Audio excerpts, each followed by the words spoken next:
And even if I look at debt levels, European debt levels are still too high. They've not really made a lot of progress here. This is just government debt as a share of the economy, and Greece, Italy, Portugal and Ireland are still carrying very, very high levels of debt.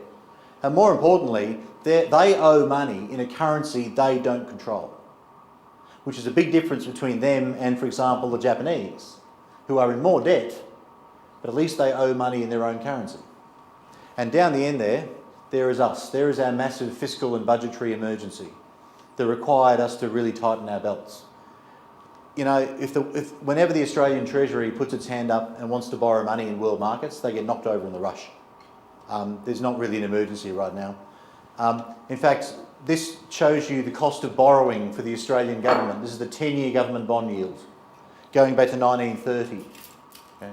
If there's such a massive emergency, why is it that the Australian government can borrow money at the lowest rates they've ever seen? In fact, they can even borrow money for longer terms than they borrowed for years.